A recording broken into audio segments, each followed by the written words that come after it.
Hello and welcome everybody to Join Dota League season number 3. It's gonna be the European Division 1 Team Ghost versus Goomba Gaming in a 2-game series. This of course is gonna be game number 1, the first game of it. But we are HeflaTV, my name is Coacher and I'm joined by Mike Loris.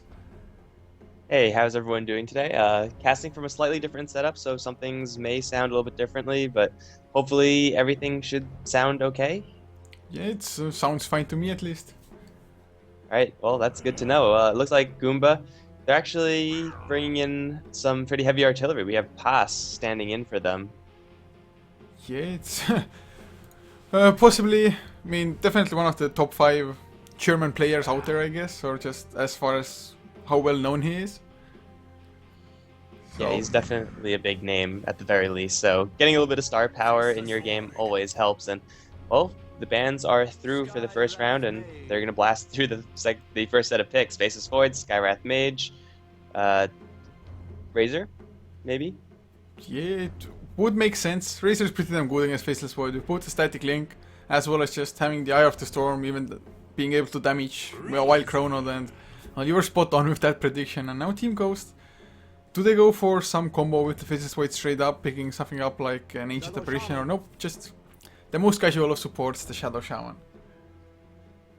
Yeah, I have this thing running with Grandis where we're just like, there's a checklist of heroes that have to be picked or banned in the first phase, and this is pretty much all of them, I would say. Like, there are occasionally heroes that get in here a little bit earlier, like Death Prophet and Viper, but for the most part, these are the most powerful heroes in the game, so there's no reason not to pick them up. Yeah, that's definitely true. I mean, some teams, of course, like to run a little bit different styles, but like 90% of the game, you just see those heroes banned or picked every single time. I'm always hoping for something different to happen, but I guess before the next big patch comes, there won't be anything major just happening probably. But one thing to note out about this game is that so far, both of those two teams have played 2 games or 2 series in this season, and both are, well, won both, 4-0 for each. So coming into this, one team will just pull ahead unless they tie. I think Team Coast actually played yesterday, but they canceled or delayed the second game, so they might have one win over Goomba Gaming because they would have played one more set. I don't know if you're counting that, because that was kind of a weird I'm not situation. counting that as far as, because they haven't at least entered it into the full-on standings yet. But yes, they should be 5-0 then. It was against TCN, I believe. Yeah. So that ended up being delayed. That was a whole big thing, a 30-minute pause or something like that. So that was a lot of fun to sit through. But we are through the second ban phase. Looks like a couple supports going to be targeted by Team Coast and Goomba. Well, they're just mostly going to take out some of the pretty large AoE heroes, taking one for themselves in the Tidehunter. Yeah, I mean, Tidehunter, of course, is, or should be in theory, plenty of setup for the Mystic Flare, for example. And of course, just the counter initiation after the Chronosphere comes out. It's so important that you have something to do it. Some teams just go for a Silencer, for example. They see the Chronosphere, just press Global Silence and kind of go from there. But Tidehunter works a little bit similar. It's just blink in, pop the Ravage when the Chrono comes. I think the coolest one I saw was a team picked up Naga Siren. When Faceless Void jumped in through the Chronosphere, you would just sleep him, and then you would just wait the Chronosphere out, back off, and then fight for real. So kind of the similar idea. I guess all fish are able to do that, but Tidehunter is going to give Goomba a lot of that team fight, and Coast, well, Shadow Shaman going to give them a little bit of push. They're going to go for even more push with that Death Prophet. Yeah, I mean, those 2 heroes already are just so scary as far as pushing is concerned. When they reach a tower properly and Goomba is a little bit out of position, they might not even get into position before the tower goes down, really. Mass Serpent Wars and Exorcism, just so crazy. Of course, both heroes want to get levels. Shadow Shaman, he needs at level 6 badly. He can do without level 11 for quite a while, but the difference between a level 1 and level 2 Exorcism is pretty huge, so Death Prophet, he wants that level 11 as fast as he can. Yeah, it's really, she gets online at level 7, but it's between levels 7 and 11 where every single level she does get, she has a pretty large spike in power. She does pick up either a point of Exorcism or a point in Witchcraft. Either way, her Exorcism gets a little bit stronger. So Team Coast are going to be a little bit experience greedy in this particular game, and well, so far Goomba don't really have that many great tools in order to deal with this push. They have Plasma Field to draw aggro, maybe a Gush later on, but they have no ways of starting the fight, and that's probably what they're going to want to pick up within these last 2 picks to prepare for this pushing lineup. Yeah, but it's most likely going to be Tidehunter off lane, or at least that's the most common lane that the Tidehunter is seen in. So if they go for Tidehunter off lane, I guess they can just rush the Blink on Tidehunter this game since they have a Razor to go for the mech, so maybe that's their form of initiation. I mean, they will have that eventually, but that'll only happen, I think, if Tidehunter ends up in a Basis Void 1v1 lane, which at this point seems possible, but unlikely, as they now pick up a Rubik. So they'll have some really great things to steal in the Serpent Wards. Exorcism, not that great, but Chronosphere certainly can be very useful. Team Coast, they're going to respond to that with the Witch Doctor. Well, I mean, it is a lot of just damage input into the Chronosphere, of course. Paralyzing Cask is a pretty decent enough stun. And Witch Doctor also helps out a lot in pushing just the Voodoo Restoration, keeping the creeps alive, keeping the heroes alive as well, because Voodoo Restoration, once it's actually maxed, it's a 40 HPS heal, so 40 health per second. It's pretty damn strong, to be honest. Yeah, and then when you get your level 6, which is important to pick up on the Witch Doctor, though not as important as Mass Serpent Wards, you could combo off really well with the Faceless Void. Right now, Team Coast, all their ultimates work so very well in the Void ultimate. Even if you catch the Shadow Shaman, if you've already laid down the Serpent Wards, and they'll be firing. The Death Ward will be firing. Exorcism Spirits will be nibbling at your opponents. So, Goomba, they have to respect this Chronosphere and keep themselves in good positions. Yeah, it's of course gonna be extremely hard, but in theory they should be able to do it. And maybe, just maybe if the Skydive Mage is fast enough, Faceless Void time walks in and just gets Ancient Sealed immediately, can't even Chrono. But of course you have to have really nice reactions and most likely have vision before the Faceless Void actually makes the jump.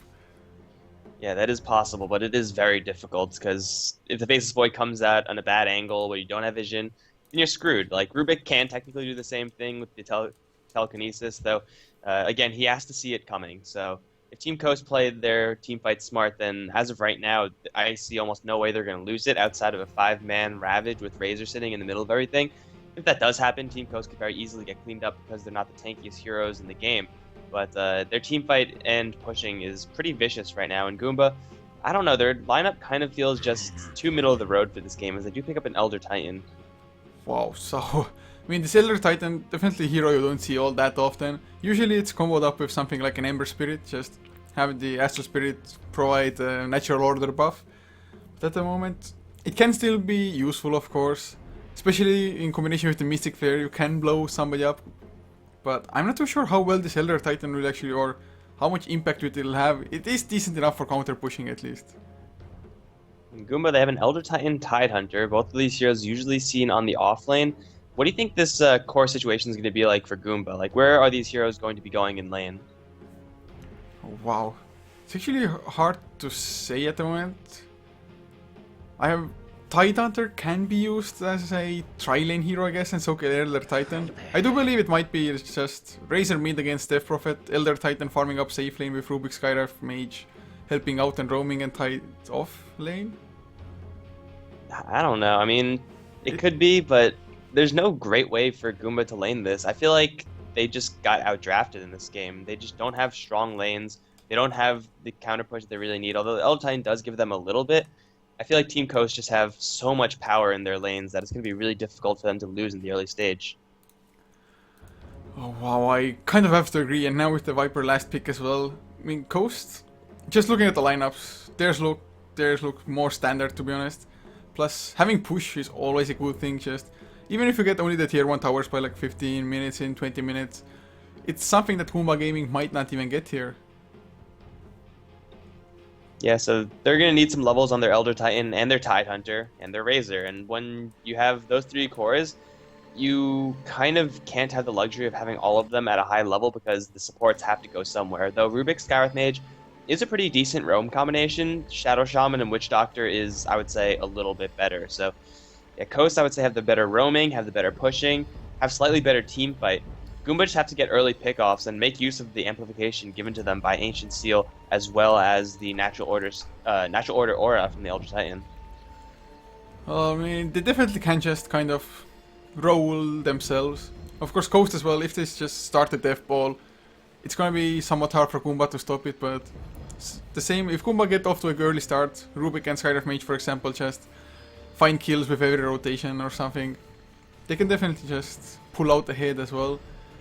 But we'll see how well it can happen, but Go has been given from both sides, and just to introduce the lineups to you guys as well, for Coast on the Radiant side, Solan will be playing the offlane faces Void most likely, leaving Steph Style on the Witch Doctor, Frigolith on the Shadow Shaman, Ape Mother to play the Viper, and easy kills, or E-skills, it should be I think, he's on the Death Prophet. On the Goomba side, we have Kupe, I guess? I don't know, playing the Razor, heading up towards top actually. Edie and Pass on the Skywrath Mage and Rubik are going to be supporting him up top. RMN going to be handling the Elder Titan, heading towards the mid lane with Chill, the last hero for Goomba. On the bottom lane, Tidehunter. It's a middle lane Elder Titan versus a Death Prophet. That's actually not a terrible lane for the Elder Titan. Yeah, I mean, as far as he has the Astro Spirit and going for a bottle as well will actually allow him to spam it out quite a lot. And when he uses it on both the Death Prophet and the creeps and just pulls it back to him, he can even just go in for some right click harass on top of that. Although I still do believe that the Death Prophet will come out ahead there. Yeah, I agree. Death Prophet should have an edge here, but as far as lanes go for Elder Titan, he's used to going up against a lot worse. So he will have to deal with the roaming from the supports of Coast, but he will be able to get up some levels, as will the Tidehunter. And I think levels on Razor, though important, getting farm for him, securing the mech for your team, is going to be a little bit of a higher priority for Goomba. And at the same time, they'll be able to shut down this Faceless Void, because it looks like the Void will be going solo in the off lane. So Void's going to really struggle in this lane. Razor's going to get his farm. This laning phase is actually going to go decently for Goomba, I think. Yeah, it shouldn't be too bad at the moment. I mean, Witch Doctor isn't the best roaming hero, of course. The Paralyzing Cask might be enough to just have Shadow Shaman get in range for the Shackles, for example. Neither of the supports, though, started with Boots of Speed. But actually, speaking of support rotations, Goomba looks like they already want to go aggressive. They have this Observer Ward themselves, and they don't know yet if E-Skills has any in return, but they just come in to put on some harass, nothing else. And that's fine enough. Edie, though, probably taking a little bit more than he's dealing. Unfortunately, Elder Titan at this stage doesn't really have that much to contribute to a gank this early on. I mean, the Spirit does something, and if you hit a whole bunch of creeps with it, then you can get a couple of right clicks in, but that is probably not going to happen, seeing as though E-Skills is playing very, very far back. But still, Edie going to be dropping his entire mana pool almost on that Death Prophet, trying to give the Elder Titan a little bit of an easier time, though. Against Death Prophet, I don't think it's really going to be enough. He had a regen rune, so he's not really going to care about that lost mana. Yeah, he saw it before as well. Actually, the Echo Storm comes out. They really want to go for the kill. The Arcane Balls are flying. RMN going in with the right clicks. They actually might get the kill. One more right click. That's all they need. And the creeps make sure to finish up the kill. Ranged creep, 23 damage. Strongest unit in the game, Death Prophet. Though she does have 3 armor, she was only at 9 HP after using that salve. So, and they didn't even actually go for natural order. So it looks like Elder Titan, I don't know if this is going to be 1-point Echo Stomp. Having that skill just open to you so that you could use it at some points is very useful. So I don't think he's going to be going deep into the Echo Stomp build. I feel like skipping natural order is too big of a skill to pass on. Yeah, it is probably 1 point, and usually maybe he didn't even plan on going for it, but since the opportunity was like that, so it was like, yeah, I can go for the Echo Stomp, have the Skywrath Mage come up close and get the kill. So it worked out, and I kind of agree with you that at least I'm hoping for him to go for natural order and leave the Echo Stomp as one. And they're going to spot a double damage rune up top, and well, still Solan, he's getting zoned out pretty hard by Pass's Rubik. He's just, applying so much pressure in Faceless Void. At a certain point, he'll be able to turn around and fight. That point is just not here yet. I mean, Pass is able to keep his distance, though he is a little bit slower, and then just constantly chipping at that Void means that Razor is going to have uncontested farm on the top lane, though kind of the same thing's happening on bottom. Tidehunter is level 2. He's getting zoned out really heavily by Frigolith and Steph Style, so Viper is getting all the farm that he would ever want. And, well, top lane, that might be looking to make a go, as the Telekinesis will bring him right back into the clutches of the Razor, but Razor actually doesn't have any static link. He's going to throw the Plasma Field, but I don't think it's going to be enough. He actually gets a very lucky backtrack there, the Void. But, yeah, Razor going for a point unstable current, protecting himself from the ganks from the support heroes, but it literally does nothing against the Void. Yeah, I mean, I guess he doesn't really expect to get too close to the Faceless Void as it is with the static link. Although, that also means that the supports, they may not just want to rotate. Oh man.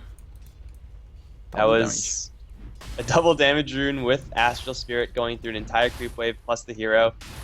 Just having that movement speed with the Spirit plus the boot advantage, Elder Titan with his giant stapler is just going to beat down on the Death Prophet. So it looks like the early rotation from the Skywrath Mage just netting them the first blood there definitely helped out enough so that Elder Titan just could gain some kind of dominance. Of course, having the double damage rune definitely didn't hurt either, so Goomba, they're off to a really good start at the moment. Chill taking some harassment from 8 Mother, but that's about it. And actually, wait, which player was it? The Razor? Yes. He's supposedly pronounced Cube, as we were informed on chat. Okay, well that seems pretty simple, but every single time they kill off the Death Prophet, that's a pretty big lead because she's out of the lane. That'll delay her level 6 through 11 marks, where she's going to be really ramping up and posing a large threat to your towers. So they're shutting down this Death Prophet pretty well, all things considered. Like, I wouldn't expect them to be able to do this with the comp that they've picked up and the lanes that they've assigned, but RMN getting that solo kill versus the Death Prophet is definitely something that shouldn't happen. But Death Prophet dropping anyway, and that's going to make the push from Coast a little bit weaker down the line. Yeah, it's of course, it may come down a little bit to not being experienced in this lane matchup. You just don't really expect as much damage coming out from the Elder Titan because you haven't experienced it as much before. But there's a smoke from Frigolith and Steph style. They want to go for a kill and chill, but they need the creeper to reach the tower before. They're going to wait for 8 Mother to pick up the level 5, so another point in Corrosive Skin. So he's gone for a very tanky defensive build, so bringing down this Tide is going to be a lot of effort, though they will get the Shackle and the Shock. Chill taking a lot of damage, and the Viper does close in. Chill will get the nice Anchor Smash onto 2, but it's just not enough. Viper will claim the Tide Hunter kill down in the bottom lane. Yeah, tanking up the tower a little bit because of it, but it's all fine, and the kill actually was a lot easier than I kind of imagined it will be. Just straightforward. Ether Shock, of course, doing a lot of damage, really high damage nuke already. But 8 Mothers, I mean, they have some tangos, so gonna share them with the Viper, as good supports do. I believe the Shadow Shaman was level 3 when the gank did initiate, so level 2 Shockmean does some pretty decent damage. Only level 1 Nether Toxin. When you have that much time to get that many right clicks in on that Tide, then 2 points in Kraken Shell sure as hell isn't going to save him. So, good pick off from Coast, and they finally get themselves on the board as we now have the customary pause. Yeah, I mean, there needs to be at least one. Actually, I guess we had one at the start as well, so. But hopefully it's not too long, man. He said sec, so at least he didn't say it's anything serious. And 5 minutes. When you were speaking of the Death Prophet getting off to a bad start, I do believe we casted the game of He versus Meteor Makers together as well. Yeah. Where Era just completely got crushed in the mid lane as Death Prophet. And he just couldn't do anything. I mean, he got killed, I think, like 4 or 5 times before like the 20-minute mark, which is certainly uncharacteristic of Death Prophet's lane control, but he got absolutely demolished, and that was essentially a 4v5 from there on out. Yeah, so just hopefully for Coast, it won't be the same case here. I mean, he has died twice, but he still has enough room to come back. I mean, last hit twice, he's not doing as bad as well. Solan time walks away from Cube. Was a really small time walk though. Maybe small panic, but I mean, last hit twice, yes, Death Prophet is number 2 actually in the game. Only second to the Viper, so at least still getting some farm. It looks like we were right on that Elder Titan skill build decision. He is going to just take that 1 point Echo Stomp, open the possibility for a little bit of setup for his buddies, and then just go for pure damage. Get the Spirit, get the Natural Order, a very regular, very standard Elder Titan build from here on out. So nothing too weird. I would kind of like to see Echo Stomp Spirit just because it'll be interesting, especially when you're talking about mid lane control. But yeah, this is the build to go for if you're going to play Elder Titan. Yeah, and actually, what do you think of just ED and Paz mostly hanging around on the top lane and just not rotating? Do they feel like Elder Titan is doing well enough in the mid lane as it is that they just want to keep the Faceless Void down as much as possible, or? I think part of it is the fact that Death Prophet is just a really fast hero. Concussive Shot does help you a little bit, but RMN, if he's gonna help at all in that, then he's gonna have to get close, and that involves landing an Echo Stomp, which is really difficult because, again, Death Prophet has so much movement speed. So they could technically be going for kills in the Death Prophet, and they might get them, but she will definitely, at the very least, get under the safety of her Tier 1 tower, so it'll be forcing a tower dive from Goomba. I would like to see them rotate out of the top lane, but I don't know if there's anywhere that they could really go that'll be safe. Yeah, I mean, if only Chill was level 6 at the moment on this bottom lane as well, they could easily go just TP there while Chill pops the Ravage as Coast is trying to push or something. Of course, RMN is there as well, and TP's top lane. Oh man, do they have Chronosphere? No, they don't. They just want to do a sneaky gank, I guess. That That was a little bit weird. That was not sneaky at all. 8 Mother just teleported, Tidehunter saw it, and now Friggly gushed down. They do have the Stomp, and it will be charged, and it will hit. Now another Anchor Smash just a little bit, but he will get hexed up. Armen with one more hit. Nope, there we go, one more hit. Elder Titan is going to get a kill on the Shadow Shaman. He just lost all his support very quickly. Everyone just left the lane, and now Viper got nothing, and he's walking back. I don't know what that was all about. Yeah, that was really weird, and actually just losing a lot of farm time during it. I mean, I was totally expecting when I saw the TPs, I was like, Faceless Void must be level 6. They must set up the gank with the Chronosphere to buy time for the TPs to arrive. But then I was like, nope, Faceless Void is level 5. That's just failfish. Yeah, I mean, if they had a Chronosphere, then they could have possibly done it. But again, the Tidehunter saw the Viper teleport up, or teleport away. So they knew that he was either in the mid lane or the top lane. And, well, it's most likely going to be the top lane, as the Death Prophet probably just wants to be left alone for a couple more levels, get more experience for that exorcism. So I don't really know. There was no scenario, I think, where that would have ended well for them, because they were not sneaky, they weren't smoked or anything like that, and it just wasn't on the table. But speaking of smoke, Armen and Edie, they're both looking for the bottom lane heroes. 8 Mother does have 4 points in Corrosive Skin, however, so this will be a very tough nut to crack, and he does have Steph Style with level 2 healing right behind him. So let's see if they can get anything done. Chill wants to use a Ravage right now.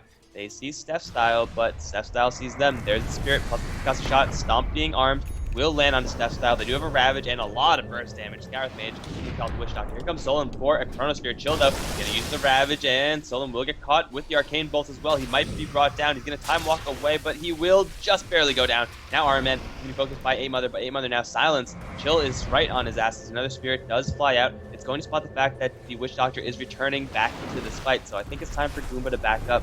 They take 2 for free, and I think they're gonna be very okay with that. Yeah, I mean, the Faceless Void, he came in, popped his Chrono, and pretty much started running away straight away. Did absolutely nothing in the Chronosphere. I think Viper was a little bit too far away to properly right-click into the Chrono as well at the same time. So extremely unfortunate. Good Ravage by Chill as well. And, I mean, 5-1 now for Goomba, 10 minutes in. Yeah, I would be happy if I was them. Oh yeah, I'd be ecstatic right now, because they know that they're up against a pushing lineup or a very early mid-game focused lineup. Every single time they get a kill, that means the Tidehunter's getting stronger, closer to his initiation in the Blink Dagger. Elder Titan, he has a Ogre Club. It might be a BKB. I don't really see him going for a Sange or anything like that. I don't even think he has an Aghanims upgrade. So yeah, it's probably going to be a BKB for him. But Goomba, they're getting a lot of space and a lot of time right now, and really I think time is the most important resource they can be working with. Yeah, Goomba, I mean, I guess it just may be like SNY. Go carry-ish Elder Titan, just Astro Spirit damage and run people down. Right-click them with the Stapler. I don't know, man, but I would guess BKB as well. Coast, they do have a pretty sizable amount of just magic burst if need be. Although, actually, Exorcism is physical, Death Ward is physical. So, I'm not too sure if BKB, to prevent maybe just getting rid of the silence for one already. I mean, yeah, BKB isn't going to offer him the most protection. It's mostly just going to be for the Disables and Shackles, Hex, and the Cask from the Witch Doctor. But I would actually be very interested to see if he does go for a Sange and Yasha. That would be sweet. Like, usually you see Elder Titan not working with this much gold, so they have to go for a little bit more of a budget build. But hey, if you're getting a little bit more farm, why not apply a little more hurt? They now open up onto 8 Mother. Huge damage with the Mystic Flare, plus the Stomp keeping him there. Wards do get deployed outside of the range of the Tier 1 tower. Chill still wants in though. Pasta stole Time Walk beforehand. He's going to jump in for Friggly. The Plasma Field from Cube going to secure that kill, and the rest of Goomba, they're going to back up and farm up these Serpent Wards, which did pretty much nothing. Coast, they lose another 2 kills. They do get a tower in the mid lane. It's probably not worth it. Yeah, it's probably not, and they are almost guaranteed gonna get the tier 1 tower in bottom lane in return, because Pass, man, having the Mass Serpent wards should be a really easy tower. I mean, Creep Clear is there, Plasma Field through, and oh wow, at least E-Skills trying to pressure the tier 2 a little bit as well, but now RMN comes in, so everybody's gonna probably back off. But Steph Style is actually the paralyzing cast to bounce around. Will it bounce back to him as well? Yes, it will. One more Creep Spore might be enough. He's on the run, E-Skills. It does connect and gets the kill. Elder Titan getting a little bit too overconfident based off of how the previous fights went. He kind of thought he was invulnerable and invincible and he just won't die. Of course, that was not the case, and it is going to be a Sange. Hoping for a Yasha, might be a Halberd though. It's a great tool to have versus a Faceless Void. If he's in his Chronosphere and looking to beat down your allies, just disarm him, and then suddenly he is a little bit more of a pacifist, though. Top lane, they are going to pressure it, Coast. They don't have Exorcism, they don't have Serpent Wards, so they might just be looking for a kill on this Razor, but I don't know if they could actually get anything done. Mother might be troll. Mystic Flare was used already as well. Viper Strike stolen, of course, easiest spell to steal. But now ED gonna get slowed down as well. Pass, he goes down to the Crypt Swarm, and ED can he actually escape? The poison attacks are coming through E skills. He has himself the double damage, but not enough mana for the Crypt Swarm. Could have bottled up before as well, but didn't matter. Top lane, Cube is going to be caught in a Chronosphere. Stomp is going to come, and the mech will pop, save Cube for a little bit longer, as Armen does come in with big hits on the Witch Doctor. And now Frigoli two-shot him? Yeah, that seems fair. Stolen now going to time walk into the trees and teleport away. No more disables to stop him. But Armen, oh man, that Sanj coming through big, sir. Getting a lot of damage. And now cracking back on this very weakened tier 1 tower. This is going to go down. Yeah, man. This Elder Titan so far has impressed, to say the least. 4-1 and 4, just extremely active on the map as well, so really well done. And we'll see if he actually will finish up the SNY or Heaven's Halberd. Either item will be fine. I'm rooting more for the Sanjin Yasha though. But all in all, looking at the net worth, the Death Prophet is actually number 1, of course. Has gotten some kills now in the last couple of minutes. Has the Kiilstofte ready as well already, so has bounced back rather well from the 2 deaths early. But looking at the graphs, it's a 1k gold lead for Goomba, and XP around 2,500 for Goomba as well. I think critically, Coast, they are even on towers with Goomba, and when you have a Death Prophet plus a Shadow Shaman, plus a very early mech on your Viper, you want to be ahead on towers at all times. But yeah, oh yes, Blade of Alacrity, we are getting our wish. I think Heaven's Halberd would probably be a better item for Elder Titan, but Sanjin Yasha is definitely the more fun item, and I'm all about that. As well, Goomba, they have 3 heroes in the mid lane with a Ravage to back them up, so they're going to be applying a little bit of pressure, but I think they're going to need a couple more players here if they actually want to take this tower. Yeah, they should smoke up, so they definitely want to go for something sneaky at the moment. Some pinks came out. I'm not too sure if Ghost were expecting the smoke or... But there's still no blink on Tidehunter, so getting in position actually. But oh, look at this Plasma Field already damaging them low step style. He's gonna go down almost immediately if they pop the Ravage. He's already down Ravage. Catches only E skills, but Mystic Flare on top. And well, those kills were fast to say the least. Yeah, Coast just getting blindsided. You don't really expect a gank to happen from that angle, and now they're just going to start working on this tier 1. Coast, Solon, he's still working on a little bit of farm. He has an okay amount of CS, but his net worth really isn't keeping up with everyone else. And by okay amount of CS, I mean he's falling very behind, because didn't take a look at everyone's CS in the context. 87 creep kills on the Razors, and he's going to be going for an Ogre Club of his own. Mass Sanjin Yasha incoming. You heard it here first, guys, but yeah, they won't take this tier 1 tower because Goomba's pushing isn't that strong.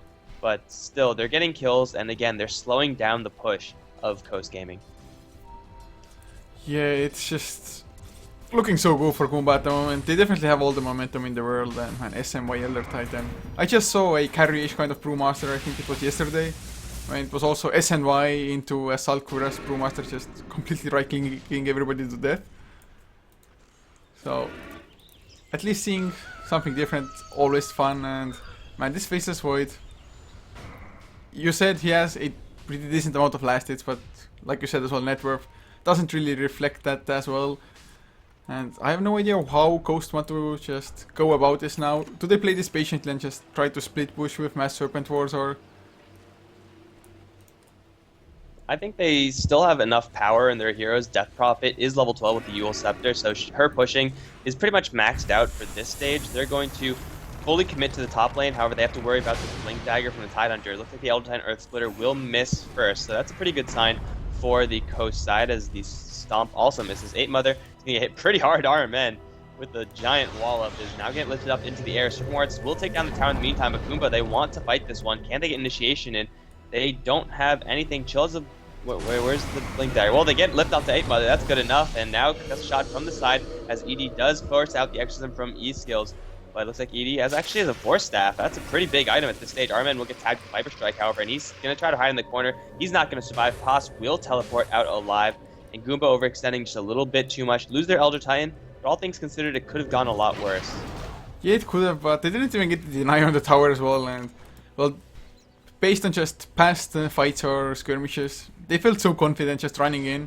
Elder Titan felt invincible with his SNY now with the extra movement speed, but definitely was not the case, and they paid for it, but like you said as well, it could have gone worse. But Blink in from shield, they get slow on 8 Mother. 8 Mother pops his mech and just backs off. But this tower is in deny range, and can Goomba actually come in to get the last hit? No, it's a deny.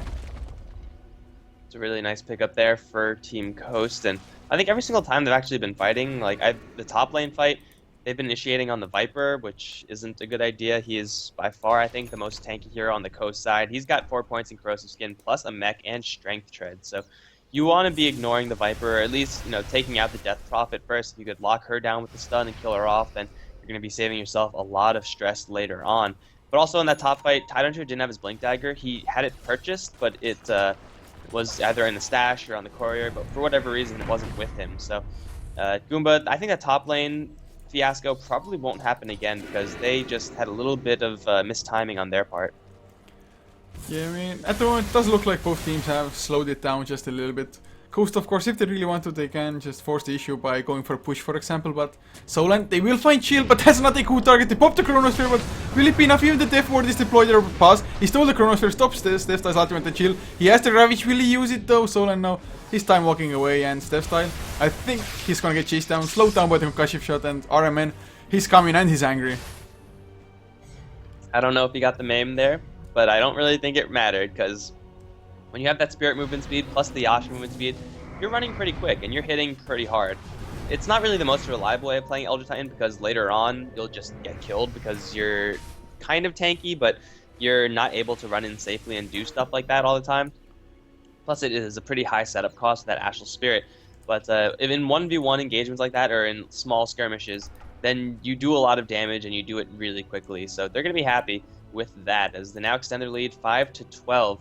They have some pretty big items in the works as it stands right now in Coast. They just can't find any openings to push. They have the Serpent Wards plus the Exorcism. I think it might be time for them, as bad as it may be, but they have to save these for team fighting. Yeah, it's at the moment it's definitely really hard for Coast to just go take a fight. I mean, they've had the mech for quite a long time. Usually when you get the mech, it's like, yes, we're ready to actually go for a push now or just team fight. But Goomba, they've been even a little bit faster with their timings, and of course they have double blink now as well. Both the Tidehunter and now even a Rubik has the blink. So Coast, they need a really good Chronosphere to actually fight, but at the moment it's on cooldown anyway. And everybody else is just terrorizing the lanes. I mean, RMN doesn't care at all, going completely balls deep on this bottom lane. Although Frigolit, he's in a really awkward position. I'm not too sure what he's trying to accomplish here, but anyway, BKB is finished on Razor now as well, so Goomba, they're definitely ready to take a fight if it comes down to that. The really awkward thing for Coast is that even if they do get a really nice Chronosphere and have everything going on with inside it, there are so many things that Goomba heroes can do to influence that Chronosphere. Like Razor with the Plasma Field, Static Link, Eye of the Storm can destroy the Faceless Void or anyone near the Chronosphere if that does happen. Now Initiation, though, onto 8 Mother. I will return to my point after they miss the Earth Splitter, but Elder Titan, if he's cut outside the Chronosphere, he'll be able to stomp. He'll be able to throw an Earth Splitter. All this will mess with the Void. And Tidehunter, of course, has his Ravage. So even if they do get a good Chronosphere, it will not be like the 100% uninterrupted Faceless Void Smash Fest. He will be forced to move around a lot more than he would really like because he has to dodge the Echo Stomp. He has to dodge the Earth Splitter. Otherwise, he's just not going to do anything. Yeah, and actually the Rubik still is holding on to the Chronosphere as well. Only for a little while though, but if they really wanted to force the issue, they could even initiate with that, just blink Chronosphere, go in. But I have to agree with you with what you said, just Coast, even having a good Chrono doesn't mean that they will have the proper follow-up as well there, and like you mentioned, even the Faceless Void himself can't even just properly right-click if Goomba are just good with their spell usage. Chill and Steph Style. They're right next to each other, but I think they were right outside of each other's range for a little bit, so they were just chilling side by side. It's a little bit of an awkward stage there, but yeah, Coast, they are pretty much completely stopped as far as their pushing is concerned. They would want to be going for tier 2s at this stage, like when you have Death Prophet, Shadow Shaman, that would be what you want to accomplish, but they just can't. They know that they're going to be going into a Blink Ravage, and that in itself is enough threat to keep Coast back. So Goomba, they're going to have a lot of time to farm up their heroes, though Coast will have a lot of time to farm as well, and you can't underestimate the late game power of Faceless Void and Death Prophet, even if they don't get the best of early starts. But Pa's gonna run right into the Faceless Void, instantly the Chronosphere, plus the Death Ward is gonna be dropped. Chill Blinks right into it. That's a free one there. He's gonna be forced to pop the Ravage if he wants to live. Let's see if the Cask bounces, cooperate, and Solon with Massive Madness is gonna get hit pretty hard with the Ravage, and Solon needs a little more HP. Time Walk. Well, the Tidehunter, I believe, was backtracked. He's going to jump forward for one more Anchor Smash, though. That's a 1-for-1 trade in the end. They use Chronosphere and Death Ward and only get that Rubik.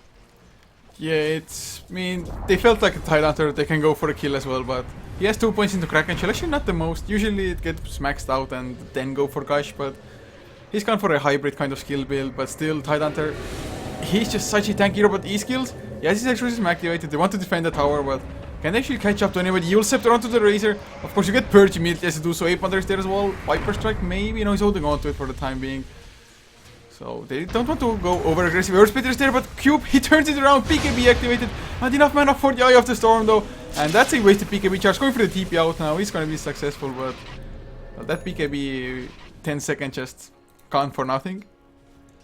Yeah, that was a pretty big win for Coast. While that top fight was happening with the Chronosphere and the Death Ward, the Serpent Wards were deployed on the bottom lane, and the Exorcism was used there too. So they did manage to take a tier 2 tower, and they managed to hold their tier 2 tower while forcing out the Razor's BKB charge. And that's a 10-second BKB, so Coast, they're going to be really happy with that exchange. Unfortunately, they used all their ultimates, so they can't actually capitalize and take off a tier 2 tower after that exchange, which kind of sucks for them, but it's a little bit more space, and it's a little bit of a... It'll slow down Goomba's momentum just a little while. Oh my god. Oh, this was so funny at the moment.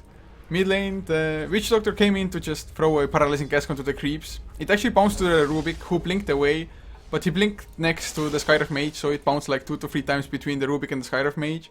But then they split, but Skyref Mage ran into the Razor, so it bounced between them as well a couple of times. So man, but all in all, actually the Death Prophet is the highest farmer in the game, 1k above the Razor, and looking at the gold graph, it's actually 2,500 in the favor of Coast. XP only 8,000 for Goomba. So this game is just super even as far as the numbers are concerned. Although looking at the kill board, you wouldn't guess it.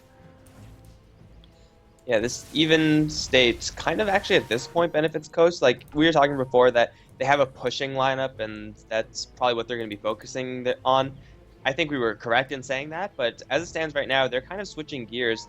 They're going to get a little bit more farm on the Faceless Void. They're going to farm up some bigger items on the rest of their heroes as well, and just kind of try to stall the game out. Because come late game, even though Elder Titan does have a Sanj and Yasha, the Natural Order will help them do a lot of damage, but Elder Titan late game is not as impressive as Elder Titan in the mid game. Tidehunter and Razor are the exact same way. Viper scales, Faceless Void scales, Death Prophet scales, and that scaling is not going to be met by Goomba's heroes. And I really fear for them if the Death Prophet, for example, picks up now a Heart of Tarrasque or something. He can, of course, still be brought down like Ancient Seal, Natural Order, Mystic Flare.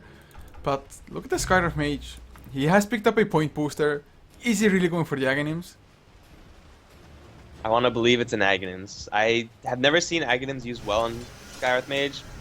Because, of course, even though you have, I believe it's a 0-second cooldown. Yeah, at level 3 it's a 0-second cooldown. That's not going to happen for a long time. He's not quite at that level 16 mark, but it costs so much mana that realistically you can only cast it twice with casting no other skills, which is going to kill someone, but then you're completely useless. So it might also be a Bloodstone. Getting that will give him a lot of durability, will also give him a lot of mana so that maybe later down the line he'll get the Aghanims, but either way, it could just be a casual, but bottom lane, they're going to jump in for a Chronosphere onto Cube. He will pop the mech right before that lands, though. They're going to deploy every single ward in the book. And wow, that was some commitment there, as they do lose the Death Prophet up top in exchange. Yeah, and I guess it's a rather even exchange, although Goomba looks like they want to push further with this, but some of the heroes already have to back off. Tier 3 might be in trouble, but with the Death Prophet down, Mass Serpent Ward used, your base really isn't in too much of a threat.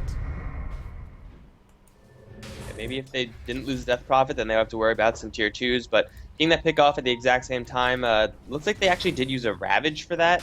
So, I mean, Goomba, though they do get the kill on the Death Prophet, they expend a lot. Kind of the same way as Coast, they expended their Serpent Wards, their Chronosphere, their Death Ward. So both teams trying really, really, really hard in order to get these kills, and they're successful. But of course, that means we're going to have a little bit of a stalled game until those ultimates come back online. Yeah, and actually now Death Prophet, he finally spent his gold as well. I'm not too sure if he was planning to go for a BKB, just holding on to the gold like that, but now he does purchase it, so both the Ape Mother on the Viper and Death Prophet have it. But Goomba, they're going for Roche. They're probably gonna get it as well, I mean, considering that Coast, 3 of their heroes are at the top lane, so might be just a Roshan for tier 2.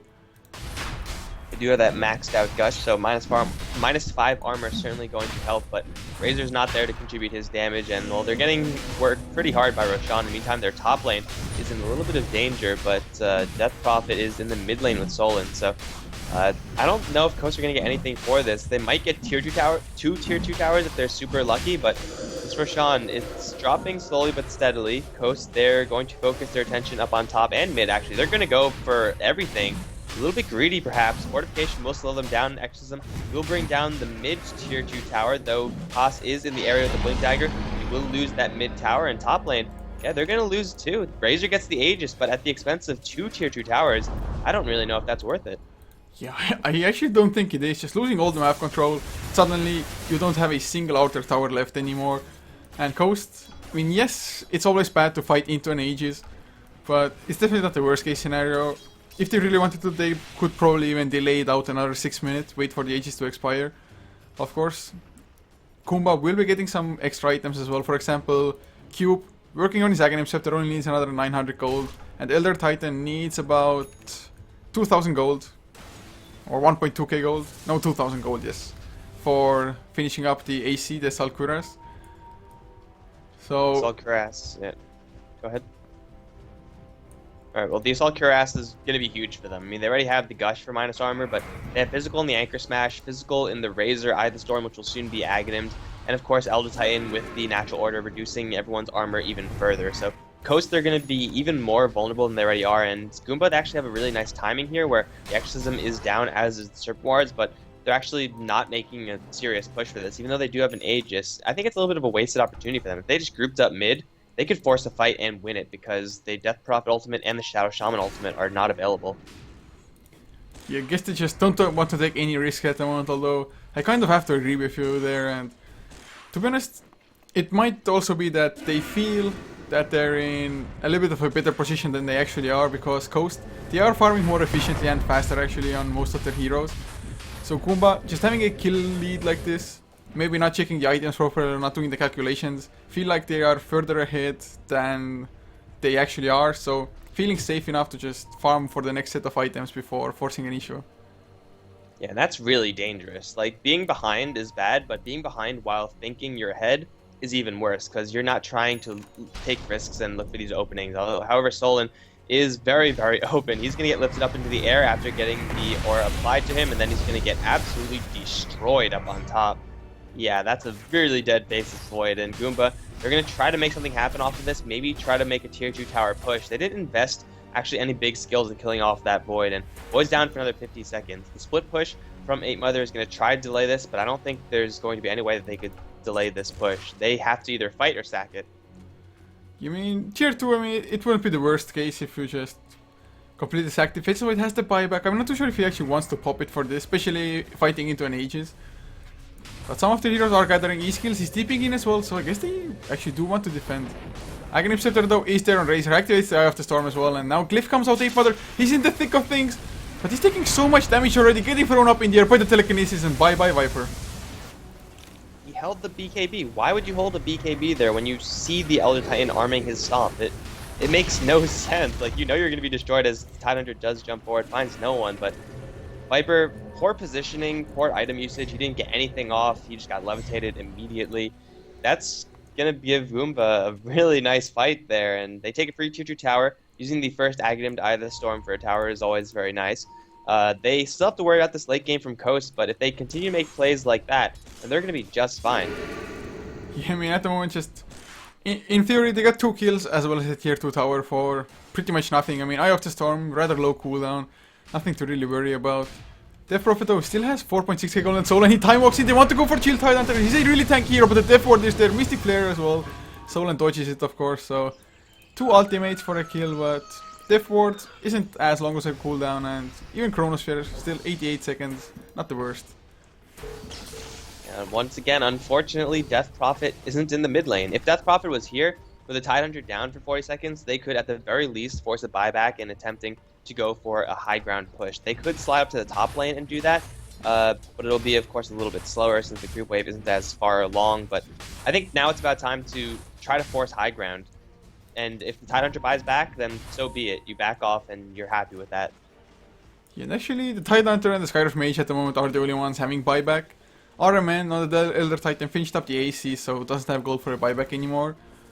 But Paz, he actually has an Aghanim Scepter now in the Rubik, so Aghanim Scepter Viper Strike incoming. Yeah, so Aghanim Scepter drops the cooldown to 5 seconds at all levels, actually. That's pretty nice. So 5 seconds, it means that he's going to be able to steal an upgraded Viper Strike. He could steal...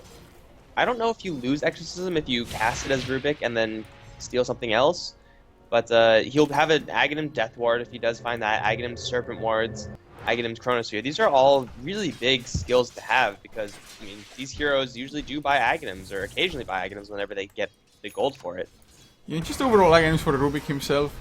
Not only reducing the cooldown, but just he's a lot tankier as well. Can actually survive the Exorcism, at least for some period of time. Also has 3 points now into Null Field, so 15% reduction. So the longer he stays alive, the more damage reduction the entire Goomba team has, pretty much. So all is good there, but at the moment Cube, 25 seconds left on his Aegis, and looks like they want to get the tier 2. I have the Storm activated, and are we going to finally see a proper team fight happen? Well, they have a Chronosphere. Solon looking for an angle. However, it's only going to hit the Razor if he does launch it. There's the blink in for a Ravage. He's going to catch a couple, and E-Skill's instantly going to drop, though he does get the mech. And there's now the Chronosphere. Cube and RMN both caught as they launch every single ward in the book. Cube's going to be dropped. RMN is going to be dropped really quickly. He'll try to stomp his way out. It's not going to happen. Haas in the back end has stolen Death Ward, but I don't think that's going to help. He's going to be worked down by 8 Mother, though not enough poison. He's going to drop the rest of the Death Ward onto the Viper. It's not going to get him out of there. Cube going to try TP out. He will be successful in doing so. Chill going to try to do the exact same thing. They need a Blink Hex or something as Edie and the Tidehunter. They're all going to escape. It could have gone a lot worse for Goomba there, but still, Coast take a really nice fight. Yeah, and the initiation was near perfect from Goomba. Of course, extremely nice reactions from Ape Mother, just activating the BKB just as he saw the blink coming in. So him not getting stunned actually allowed him to get the mech off, and E-Skills might actually have died without it. He dropped extremely low, just Ravage into the Mystic Flare, but he got the Yule Scepter up, and after that Goomba was kind of spent as far as just most of their spells went. And now Coast. They are knocking in at the door of Goomba, but no Exorcism and no Mass Serpent Ward, so I think Goomba will be able to repel the push here. Yeah, just barely, and Elder Titan's back up in 7 seconds anyway, but Coast don't take any tier 3s or anything like that, which is a little bit of a bummer, but with no Serpent Wards available, no Exorcism available, I don't think that was really on the table to begin with, though still that fight gave them a lot of gold. Shiva's Guard now completed up for the Death Prophet. Shadow Shaman had the Aghanim Scepter in that last fight, and those wards did quite a bit of damage in conjunction with the Chronosphere, and I think next to Blink Dagger, he's going to have some nice initiation power there. And now they get a Cyclone at the pass. I don't know if they can get this kill. The Silence actually misses. These skills should be just fine, it looks like. Yeah, Witch Doctor will head on towards his Aghanim Scepter and face Void with 3,600 gold in the bank. Mjolnir already completed. He could go for pretty much anything he wants. Maybe a BKB? You mean, 2 of their heroes already have it, and having the Mjolnir, it's probably enough damage output, I think, as it is. Especially if you have just E-Skills and Ape Mother helping out there. Even the Mass Serpent Wards, the Aghanims ones, they do so much damage. The Aghanims is, I think, probably one of the biggest upgrades for Shadow Shaman, like on any hero, as far as damage output goes. Now they're going to push the mid lane. Ape Mother, though, getting drained out really quickly. Solon's going to jump forward for a Chronosphere. Will catch absolutely no one. Blink forward from Chill, but he doesn't have an Exorcism. He doesn't have a Ravage just yet. Already 2 are down for Coast. Death Style taking a nap. You have to get out of there. The cask will bounce occasionally, and he'll try to TP out. That's not going to happen to get lifted up into the air. Coast, they take a messy fight. They feel so confident after they use their Exorcism that the Shadow Shaman just walks in and I believe takes the full force of the Earth Splitter from Elder Titan. So that hurts. And then everyone else just kind of throwing themselves in willy-nilly. Goomba take a very easy fight because Coast's positioning was god-awful in that fight. Yeah, Faces Void just jumping in like a man, but suddenly hits absolutely nothing with the Chronosphere, and that's really a mistake you can't allow to have happen. I mean, he has buyback himself, but they might lose a lot during it. I have the Storm is on cooldown for only another 4 seconds, so Mech gets popped. They might get the tower. Actually, Posse goes in with his own stolen Chronosphere. Can they get E-Skills now? Where's the Mystic Flare? It actually doesn't have enough mana for it, but they don't need it. Square of Mage gets the kill anyway and just force a buyback on Death Prophet. Hey, more wins for Goomba. They do get forced back in the end, respecting that Death Prophet potential. But hey, pushing forward for a buyback plus that free kill is very, very nice for them, as now they're sitting at a 10 to 20 lead. They are still ahead in the kill score, and I think at this point, if they think that they are ahead in the game, it won't be an incorrect decision. So I think at this point, Goomba, they've pretty much stabilized, or they should have stabilized their mental state, and they should be playing as appropriate as they possibly can from here on out. Not to be saying that they've been playing poorly before, but they should be playing right where they should be right now. Yeah, I mean, just looking at the graphs, it is only a 2,000 difference, and 38 minutes in, it's pretty much nothing. And XP actually almost 4,000 in Goomba's favor as Bloodstone now. With those just consecutive fights going in the favor of Goomba, Sky of Mage is level 14, has a Bloodstone, so next time around he won't have the issue of just not having mana for the Mystic Flare probably.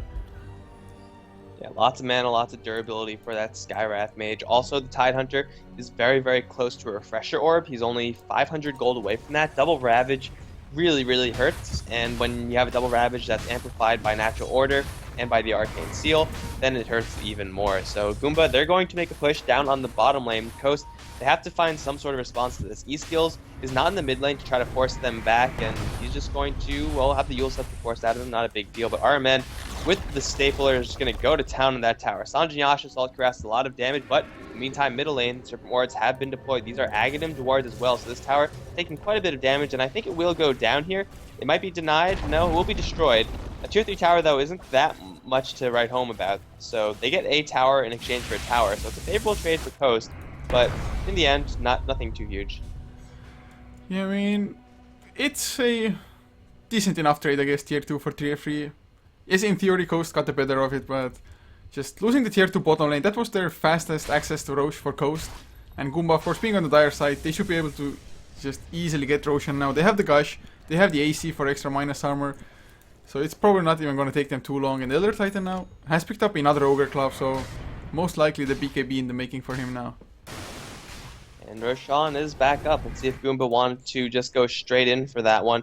Assault Cuirass is going to help a little bit in taking that down, but as far as their straight up right click damage is concerned, aside from that Assault Cuirass, they haven't really picked up that much. So Roshan is going to be a little bit of a challenge for the Goomba side if they do want to go for that. It'll be really easy for Coast because they have Exorcism, they have a pretty stacked Viper, and Faceless Void is dishing now as he is going to be going for that BKB, and he actually has the entire thing completed. So Magic Immunity for the Faceless Void is doing a lot of damage with the amount of attack speed he has. Mask of Madness plus that Hyperstone built into the Mjolnir plus Power Treads.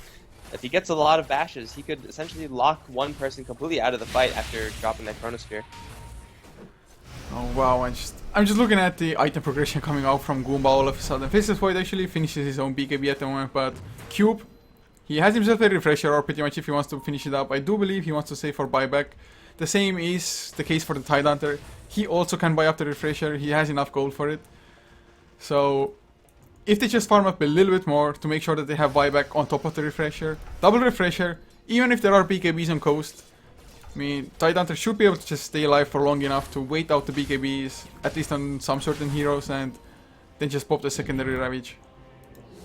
Solon time walks forward, and hey, it pops a BKB charge. That is down to 4 seconds, so it's not a terribly huge deal, but that was only a time walk, so they're going to be pretty happy with that, as, ooh, they now spot a double damage rune. That's going to be a pretty nice pickup for Coast if they slap that on the Faceless Void, or Death Prophet could just take it. Okay, that's fine too. But they do have now an advantage in any upcoming team fights, and it looks like the next one should be positioned around the Roshan pit. Oh, and this one fight actually might be completely the deciding factor in the game as well. Looking at the buyback status, only the Shadow Shaman actually has it for Team Coast at the moment. 3 heroes are pretty damn close as far as gold is concerned, but can they actually go in? This Observer Ward from the dire side spots out when Ghost will be coming in unless they smoke, and that's exactly what they do as well. Man, Solan, he might go in, but he actually didn't get smoked, so they will see the Faceless Void. Jump forward, pop the BKB, Chronosphere onto Cube. With the Exorcism, they're going to go for ED and Cube at the exact same time. Grazer's going to drop. There's one Ravage out from Chill. It's going to catch all the supports, but I don't think it's enough as the BKB's still up for the Coast side. They're going to lose everyone, Team Goomba. They get the second Ravage off. but it's a little bit too little too late. They don't lose a single damn hero there. I'm just gobsmacked at the moment. Literally my jaw just dropped from this fight. It literally could not have gone any better for Coast. I guess they could have gotten a full-on team wipe, but what was it, like Rubik escaping? It's really no huge difference at all. And the Chronosphere from Flesh Void, it only caught, I think, the... Who did actually get? The Razor, yeah, but it was enough since Exorcism just did all the damage there. Yeah, and Razor, when you do go for this Aghanim's Refresher build, though he does have the BKB, he's actually not that durable. Like, the amount of health that he has is kind of, whoa, okay. Yeah, I mean, Profit. That was just 3-2. They could have gotten like easy racks, but running solo into 2 supports, definitely underestimating the power of a Skywrath Mage there. Like, he literally just got Telekinesis, Mystic Flare, and dead. You see, that shouldn't have happened, which is a kind of a weird thing to see. Like, running headlong into the enemy base all alone is probably not what you want to do, but that's fine because they still have a Chronosphere. They still took a very good team fight off of that, and they still have Aegis on this Faceless Void. So, yeah, Goomba, they did get the double Ravage off, but running both of those Ravages into the BKBs of Coast, plus starting the fight without their Razor, without their Skywrath, making it very difficult for them to take anything there. And, well, they'll have another Ravage, or another double Ravage in about a minute. But this is a little bit of an opening for Coast, though they are down their Death Profit. Yeah, and actually, looking at the BKB timings on Coast as well, just how long can they avoid or just getting ravaged? It's still a 9-second one on Faceless Void. Viper is down to 7 seconds, and Death Prophet also 7 seconds, so it's not the shortest at the moment at all. Razor actually finishes up his Refresh Orb now, but like you mentioned as well before, he can definitely dish out a ton of damage when he just gets the double Eye of the Storm going with the Aghanim Scepter. But if he gets caught like in the Chronosphere like before, he isn't that tanky at all at the moment, or at least not yet, not before he gets something like a Heart of Tarrasque or anything along those lines. So Coast, if they get another initiation like they did before, they're just going to be golden in a fight, but Goomba, I'm not too sure if they will just gift Coast a fight like that. Yeah, if Cube gets a static link on the Faceless Void somehow, I don't know how that would be possible, but if that does happen, then that's a fight that Goomba would really want to take. Because this Faceless Void, though a lot of his damage is coming out from time locks, that extra bonus damage, plus Chain Lightning from the Mjolnir, if you shut down the Faceless Void's damage output, then you have a much better fight. And that's just really hard to do when your Razor's always getting caught in those Chronospheres. Like, if the Faceless Void is jumping in, the odds of him getting the Chronosphere off after you get the static link off are very low because, well, Chronosphere is just going to come out sooner. That's just the way it's going to work. And well, everyone from Goomba, they're now on the bottom lane, trying to apply a little bit of pressure here, but I don't think this is going to happen unless they have a Blink double Ravage, which is on the table, but jumping forward into the high ground is a little bit risky. Now another BKB being picked up from Coast. They are completely ready for this. I mean, 4 BKBs, and Steph Style, he's only a recipe off of his own as well, unless he wants to finish the Aghanim Scepter first, although I think just getting a BKB would make more sense, since otherwise you can't even channel the Death Ward really. But man, just look at the XP graph. Up and down it goes, and still only like a 3,500 difference in the favor of Coast.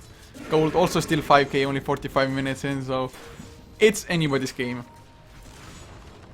Yeah, it could still go either way. Goomba, at this point, with the double Ravage, double Eye of the Storm, have a nice team fight edge as Koss is spotted out. In the meantime, there is a fight going on south. Death Prophet already obliterated, put a 3-man Chronosphere. Actually, Arman not caught as Chill does launch another Ravage stolen, though, beating down everyone. Will kill off the Rubu, will kill off the Skywrath. Now will kill off, well, actually, he's going to try to kill off RMN. Yes, he's going to get shackled up. He's going to be brought down, and now Tidehunter trying to blink out, and he will be successful. They lose the Death Prophet. She will buy back, and now the crackback from Coast is going to be really, really hard. Yeah, I mean, I don't want to can definitely force at least a buyback on the Elder Titan, if nothing else. And once again, Goomba, they started the fight pretty damn well, just bursting down the Death Prophet immediately. Ravage into Mystic Flare was all it took there. But now Elder Titan, he buys back as well. To be honest, they can defend. And Razor, does he really want to go there? No, he's gonna back off. I was like... Or does he? Does he want to go for the trade? I mean, double Eye of the Storm, the pushing power definitely will be fast, but never mind Soul, and he backs off as well. So Coast, unfortunately, off of a fight like that, you would kind of want to look to the high ground, but Death Prophet with no buyback means that you don't really want to be taking unnecessary risks. So Coast back off, knowing that their Faceless Void can only get bigger. He's only on to another 3,400 gold, so he's been getting quite a bit of dough in between these fights, and Viper is also holding on to 3,500 gold, so lots of potential items from Team Coast. What do you think the Faceless Void and Viper should be aiming for right now? Well, I guess Faceless Void, as he has himself a crystal, is probably gonna finish up the Daedalus first. And Viper, I wouldn't mind a Daedalus on him either, really. Can go for a Monkey King bar if he really wants to. There's really no evasion coming out though at the moment, unless Elder Titan goes for the Heaven's Halberd. So, I think either Daedalus or just... Oh, actually Solan, he goes in the Chronosphere, completely whiffs! Can they use this to their advantage? Frigolite, he pops his BKB, Mass Serpent Wards are down as well. Chronosphere got stolen by Pass once again. Mass Serpent Wards being farmed up by Cube, and looks like the Rax probably won't go down, and Coast, having used the Exorcism as well, they just want to back off, but now with the Exorcism on cooldown, that's probably Goomba's opening.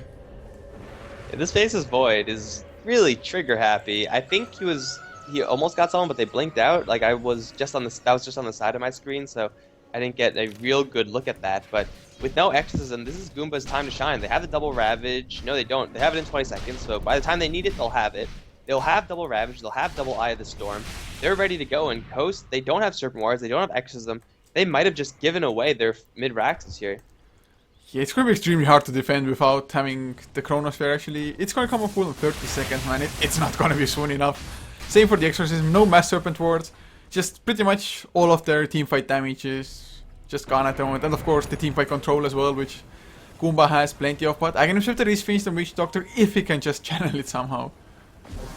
Incoming full channel as Pass does jump in for a Chronosphere and a Steph style with the Mystic Flare combo. Seen it time and time again. Witch Doctor though with the Aghanim does survive.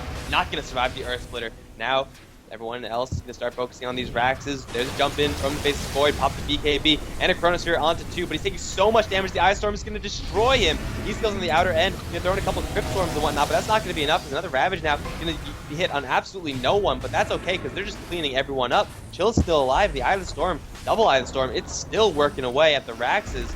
Yeah, the Faceless Void got absolutely demolished there. That was not pretty. Oh man, I didn't expect the Eye of the Storm, of course double Eye of the Storm, but still I didn't expect it to wreck the Faceless Void as easy as it did. I mean 13 armor is a pretty sizable amount, but definitely felt like 0 armor and less. So Goomba, they take an extremely good fight. Faceless Void, buyback on cooldown, same for the Viper as well as the Death Prophet. I mean all the heroes are at the moment alive of course, and Goomba, they won't force the issue any longer. But Roshan is probably about to respawn rather soonish. BKB finished on Elder Titan as well. And suddenly, they're the ones probably holding a lead. XP is pretty much zeroed out, might update a little bit soon. Gold down to like 1k advantage only for Coast, so man, this game is just full on throw against counter throw almost. The reason it felt like 0 armor was because it probably was 0 armor. This Elder Titan aura is amplifying the physical and all the damage from Goomba by such a huge margin. When you have double Eye of the Storm working to burn their armor down even lower, this Faceless Void is working with negative armor before the fight even starts, and that's not where you want to be as Void, because you want to pop off your Mask of Madness and be comfortable in that Chronosphere, but if double Eye of the Storm is active, there's no way for that to happen. However, they find a double damage rune. They know that the Tidehunter does not have a Ravage, and now they have all their ultimates. Coast, they're going to try to crack back, and if they get Cube up in the air, they will. They can use a Chronosphere for this one. Just beat him down. He's going to get bashed instantly. He's going to have the BKB plus 1 Eye of the Storm, but that's not going to be enough this time. Solan's going to go to town. They throw everything in the kitchen sink, Goomba. They actually also find Chill. Steph style, though, doesn't have much backup here. Solan going to jump forward with the Chronosphere. They're going to take out Chill on top of this. That's a free 2 kill for Coast, and they're looking for more. They see Roshan, but still the double damage rune providing so much value for Coast. They might want to look for high ground, but they do have to worry about their side lanes. Yeah, man. Coast, I don't know if they actually saw that Roshan is up, but if they did, they should get Roshan at the moment. If Goomba buys back, then back off, and they're still not going in. Never mind, now they ping it out. Of course, Elder Titan's Astral Spirit will scout things up, but they want to go for the kills. Sorry, man. Has to be careful, Solan. He goes in. Can he get a few time locks? Of course, BKB is there now. So they have to back off themselves. Tidehunter, he buys back into the game. Razor still holding on to his own. Actually had the Heart of the Rush just finished before the fight as well. But Razor, he's literally the only one still in the game. Oh, actually, the telekinesis onto 8 Mother Mystic Flare as well. Down to Alpha HP, BKB with the mech pop. And just TPing back home. Man, this game. But now, Goomba, they can go for Roche.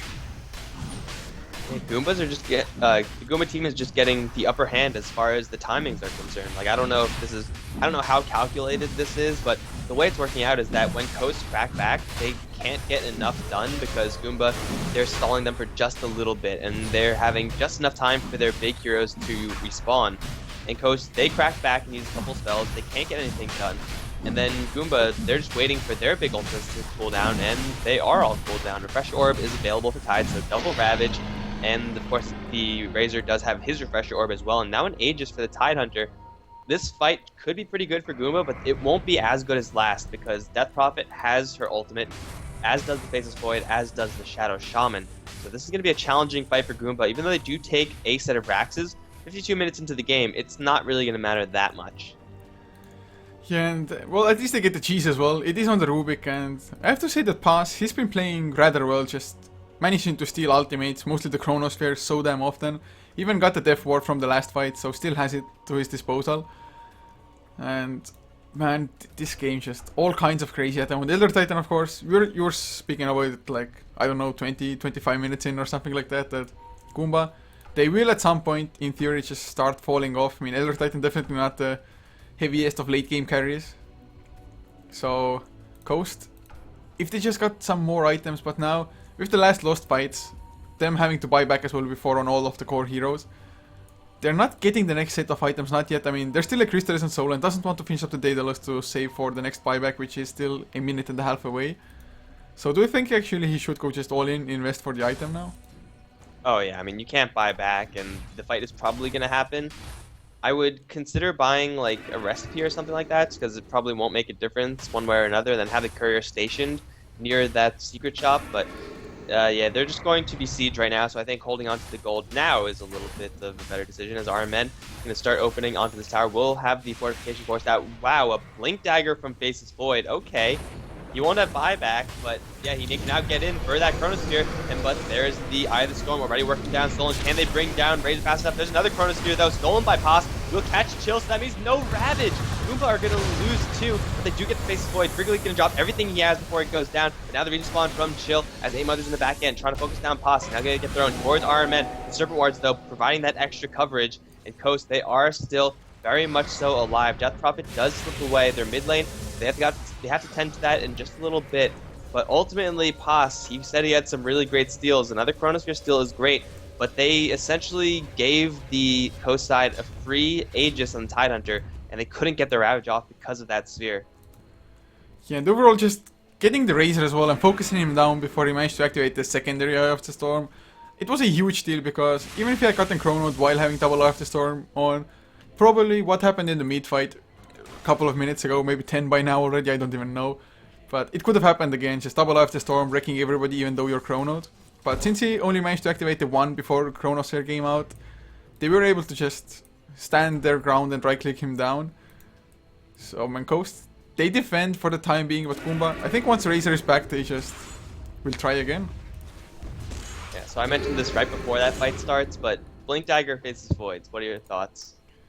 It's not that bad, although usually it's like, maybe if there's literally too much damage for the enemy side, that you have to blink in, use the Chronosphere, and just have the Time Walk just in case to be able to Time Walk yourself out to safety. But at the moment, if he has to do that, there's probably not going to be enough damage input overall in the Chronospheres to actually kill the targets that you catch with it. So I just feel like going for the Demon Age into Daedalus might have been the better choice. Yeah, I mean, it might help him, as the last fight he did use that to initiate, but he just died so quickly. Like, he could have easily just time walked and had the exact same thing, and it would have gone just as well, and he would have been 2100 gold richer, but who knows. So still, since Goomba did not use the Ravage, they still can possibly be looking for fights, so it's another 30 seconds until they have double Eye of the Storm. They do have the mid lane constantly pushing, which is not a terribly huge deal for Coast. When they have a Faceless Void this stacked, he could clear the waves really easily with the damage he's putting out. But Goomba, they are definitely feeling a little bit antsy. They want to go in on this. The question is, can they find an opening where they, well, can get actually 2 Ravages off? I mean, if they can find it, it might be GG, because the BKBs are down to 5 or 4 seconds for Coast at the moment, except for the Shadow Shaman who has it on 6, but even that's definitely not the best. And Goomba, they aren't pressing it too much, although Cube, he actually has the refresher away of Storm number 1 pass. They get the initiation onto Ape Mother, Mystic Flare as well, Viper. He pops the mech, but he's gonna go down almost immediately. Actually, way tankier than I expected, but doesn't matter in the end. Now Solan though, he's gonna go for pass straight away. He doesn't have the Chronosphere anymore. And Cube, he's gonna come back, help out as well. Ape Mother, he came back. There's Ravage number 1, but Chronosphere stolen by pass. Actually, chill. He's caught again. No Ravage number 2 is Solan. He has to escape a little bit, but the Exorcism just going through and killing off both the Tide and the Razor in the end. Solon has another time walk and a blink, so he's going to be chasing really well, but it looks like they're not going to find anyone. I'm not sure if Paz is trolling with these Chronospheres or what's really going on, because we mentioned this in the draft. Like, Coast have a great team comp that works with Chronosphere. They have Exorcism, they have obviously the Faceless Void, they have all these wards and everything like that that shoots in, and Rubik just like gave that to Coast. He's like, here guys, have another Chronosphere, it's on me this time. And well, Coast were very happy with that, and Paz, he gets away while killing off his teammates. I don't really know what the deal is here.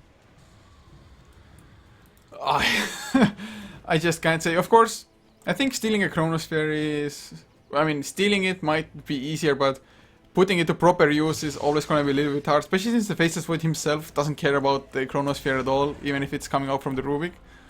So just being able to use it so as to not catch any of your teammates, it's going to be extremely hard, because Tidehunter, he wants to be in the middle of things for his Ravage to actually hit everybody. But in the last 2 fights, at least this time he got 1 Ravage off, but that's just not enough. They need all of the Ravage, they need all of the lockdown to prevent the Razor from just dying. Tactical delay Chronosphere usage. I love it. I mean, he has a negative scepter, so he might get 1 more out. What's the cooldown? Yeah, he will get at least 1 more out, as the he will have it up in another minute, but still, I love it. Use Chronosphere to hold back the creep wave. It's going to be fine with this Coast side. They have Serpent Wards that they want to use and Exorcism, but if they take a sour fight, or if they are forced to be back in any sort of capacity, then they're going to be down without the ultimate. There's the Chronosphere, you're going to catch Chill, and Cube, and Edie. They're all going to drop as the Death Ward now gets channeled. That's 2 down, and Cube can't get anything off. 5 back from the Skywrath Maids, the triple kill though for the Steph-style Witch Doctor as they now deploy their Serpent Wards. The Minrax is now in danger for Goomba. They have to make a fight happen. They do get initiation onto Stolen. They will burn him down really quickly, but their Raxes are in trouble. Cube right back into the middle of the fight with the Eye of the Storm active. He's going to focus on Steph-style. Death Ward stolen by Paz, doing a lot of damage as well, but E-Skill still with the ultimate active, doing a lot of damage. It doesn't really matter because they successfully back off with 3 of their heroes, and they take the mid-racks, although Friggly might give you in a little trouble. The telekinesis won't happen. Everyone is going to teleport out just fine. It's 3 to 4, so Coast just have to make a small defense, but as it stands right now, they're going to be really happy with how that went. Yeah, they most likely will be as well. I mean, Coast, they also have buybacks on the heroes that actually did die. But Paz, this time around, he stole both the Mass Serpent wards as well as the Death ward during one fight. Of course, there is a 5-second cooldown only on his own ultimate thanks to the Aghanim, but that's still pretty people. Oh, the courier? What? They didn't even go for the kill on it. Paz just ran by. It's like, I don't need to kill couriers. There's nothing on it anyway. Paz the merciful. Paz the possible troll. We don't know yet. Science isn't advanced enough to tell. But now Goomba, they're going to try to crack back hard. Instantly the Razor is sent up into the air, though the Eye of the Storm will start on the melee Raxes. Buyback though from the Faceless Void, and the fortification is there. There's a blink forward for Chronosphere. Gonna catch another 3 heroes. Do they have any follow-up? Where's the Death Ward? There's the Death Ward, and everyone from Goomba are going to die right now. Assault Caress and BKB can only save you for so long. Cube now on the run. He's not getting bashed, but Solon is actually dying really quickly. Solon, you probably pay attention there. He's gonna die, and Cube's still alive. He does pop the cheese. Steph-style has got to back off as well. Goomba, they do get out alive with their Elder Titan and Razor, although Eight Mother's still working away. There's Pex onto Cube. He's now without any sort of regeneration. He's stuck in the corner. The Maledict hitting him really hard there. And wow, these Faceless Void Chronospheres, set up by the Blink Dagger perhaps, they're really coming through big for Team Coast. And actually on the chat as well, they made a point that when you use the Blink Dagger to go in, you can just pop the Chrono and maybe even just use Time Walk straight away to make sure the Pass can't steal it or something.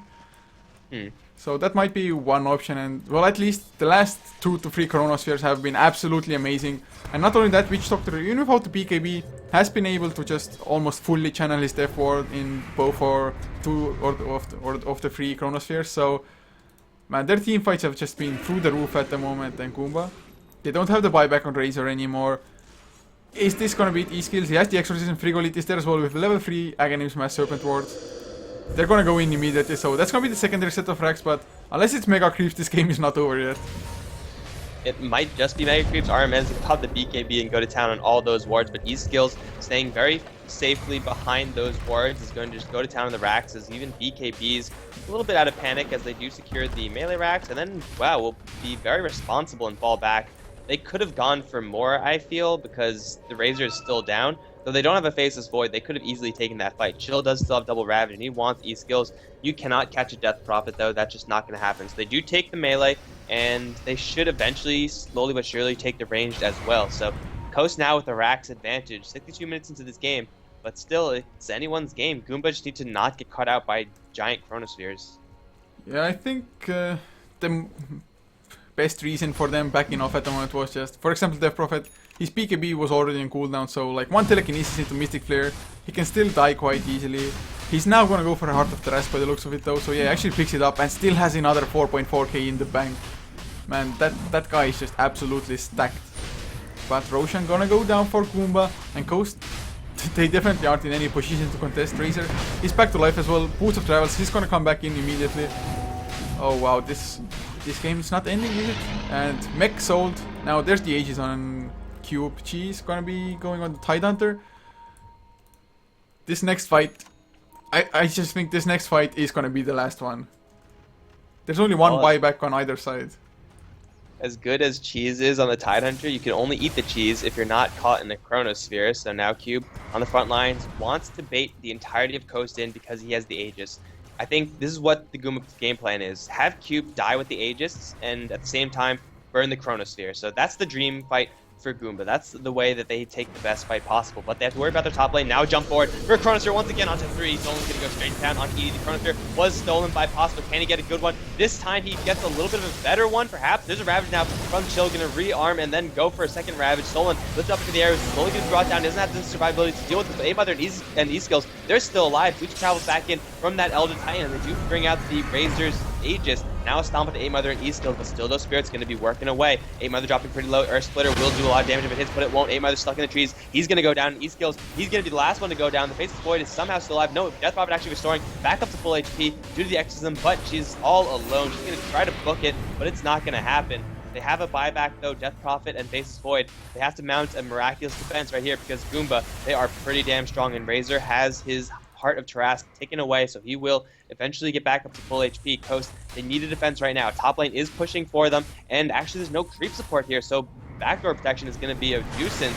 They jump forward though. Solan's going to jump straight for Pos. He's going to pop the BKB, and they cannot kill this Rubik. Rubik is going to survive, and E-Skills will eventually kill him off, popping out the BKB of his own, but one more hit from the Elder Titan as Solan doing something very smart. He's going to draw the creeps away. However, it looks like the backdoor protection is, for whatever reason, not kicking in. They're going to lose their bottom set of racks, but top lane has already been cleared. Solan's the only one alive. Goomba, they're going to go for Megas right now with Skywrath Mage defending. This might just be the end of the game. They don't have buyback on Viper. They don't have the gold. They have a Witch Doctor, Death Ward, and a Chronosphere though. That, I feel like, might be their saving grace. But as it stands right now, they're going to back off. Goomba, they take a set of racks on the bottom lane, but that just ties the rack score up. This game is still not over, but they jump forward. Solan wants more. Chronosphere, and Chill is going to get beaten down by the Faceless Void. They get another pick off on the way out, but still only 2 heroes are alive for Coast. They have to defend. Holy shit. That's all I can say about this game. Like, there's no shortage of action. Just crazy team fights all around. And actually Rubik in that last fight already. That Chronosphere was just so excellent. First time, pretty much he didn't hit any teammates, and the double Ravage connecting on pretty much most of Coast's heroes there. And the Rubik having himself a Scythe of Device as well. He is just so farmed somehow. And at the moment, Edie, Skywrath Mage, in his Bloodstone, yes, it's good for just the raw health and mana, but it's down to 2 charges. I mean, if he had something like a Sheepstick as well, would have been a little bit better, but when he went for it, it made sense. But all in all, this game, the racks are even. Who will get the just mega creeps first? And even then, this game might still not be decided. Yeah, a lot of it is going to come down to the buybacks and the timings. They have to, Team Coast, fight with the Exorcism, with the Death Ward, and the Serpent Wards, and the Chronosphere, and have all those pieces of the puzzle line up perfectly. If they somehow misalign those pieces, then if they won't take a great fight, and then Goomba, they will be able to crack back really hard. But they're just going to go for the bottom lane. The Tidehunter does have a buyback, though I don't think it's going to be forced right now. Everyone and their mom is picking up boots of travel, so lots of mobility now. As Razor picks up, ooh, a big item. A refreshed BKB. I actually really like this choice from him. Yeah, that's actually pretty damn huge. I mean, with the refresher, you can pretty much be BKB the entire fight easily. Unless, of course, you get Chronoed and brought down before you activate the first BKB even. So, Solan, if you can get the initiation like that, catch the Razor before he activates any of his spells, any of his items, they might just be looking for an easy win in the fight. But of course, Razor, even if he gets caught the first time, he still has buyback.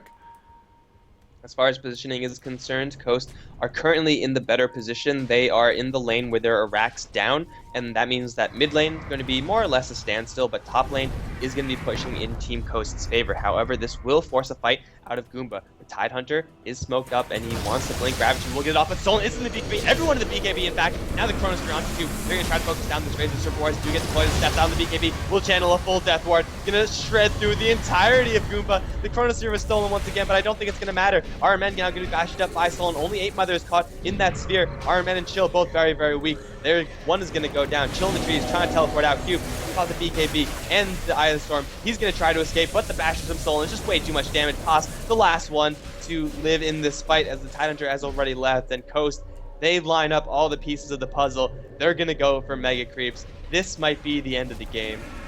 Yeah, I think this has to be. I mean, Tidehunter, without a single Ravage and just a Rubik, don't think they have what it takes to just defend against Mega Creeps. And I think it's not gonna just be Rax and back off Coast. They're probably gonna go for the GG straight out, go for the Ancients. They know Razor doesn't have a buyback, and if any of the others had, they probably would have used it already. Pass, or rather Chill on the Tidehunter, just trying to do anything, pushing out one lane, but this is Mega Creeps and the Ancient. 69 minutes in Coast, they finally win the game. That is the beauty of Chronosphere, and also insane reaction time, by the way, from everyone from Coast. Like, Tidehunter blinked in, hit a Ravage, and it looked good. It looked like it was going to be a 3-man Ravage. It was a 0-man Ravage because PKBs were up. Chronosphere, Death Wards, Serpent Wars, Exorcism. And there was nothing Goomba could do about that. But yeah, wow, what a game number 1. Yeah, indeed, guys. So, if this is any indication, game 2, hopefully it's gonna be just as good. But this is a 2-game series, so Goomba, they definitely will try to just kind of come back, throw up the series. But we'll see if they can make it happen. So, we're heading into game 2's lobby, guys. So, if you enjoyed us, be sure to follow us on this channel, as well as HeflaTV2 and HeflaMoke, the English channels for us. And our social media, HeflaTV, for everything. The links are below the stream. But guys, see you in game number 2. GG, guys.